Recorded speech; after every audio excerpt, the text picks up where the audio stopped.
Ratio and proportion, அதாவது விகிதம் மற்றும் விகித சமம் வந்து ஸ்கூல் புக்கில் உள்ள சம் பார்க்க போகிறோம். சம் என்னதுன்னா, குமாரனிடம் ரூபாய் 600 இருக்குதான்.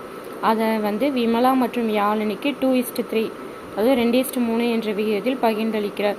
இருவரில் யாருக்கு அதிகமான தொகை கிடைக்கும், எவ்வளவு அதிகமாக கிடைக்கும்னு கேட்டிருக்காங்க.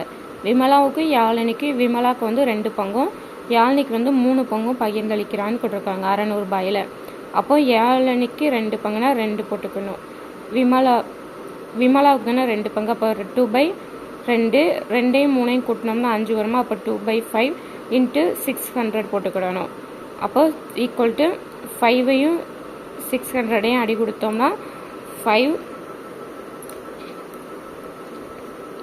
× 1 5 2 10 20 120 வரும். 2 × 120 வந்து 240 ரூபா வரும். அப்புறம் யாழினிக்கு எத்தனை ரூபா, யாழினிக்கு எத்தனை விகிதம் 3, அப்போ 3/5 × 600. அதே மாதிரி அடி கொடுத்தோம்னா 120 வருமா, 3 × 120 360.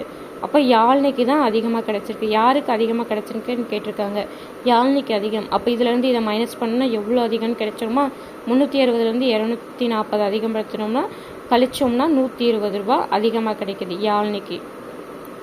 அதாவது விமலாவை விட யாழ்னிக்கு 120 ரூபா அதிகமாக கிடைக்குது. ரெண்டாவது சம் என்னதுன்னா, 3:4 என்ற விகிதத்தில் 63 சென்டிமீட்டர் நீளமுள்ள கோட்டு துண்டு வந்து 2ஆக பிரிக்கப்பட்டது. 2ஆக பிரிச்சுட்டாங்க.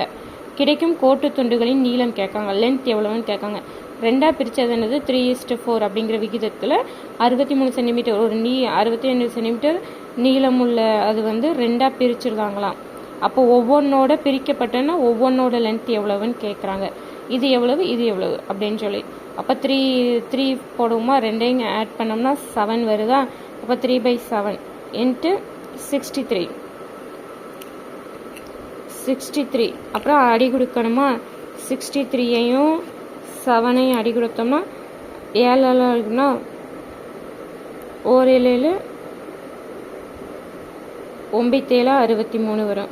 அப்போ 3 × 9 27 சென்டிமீட்டர் வரும்.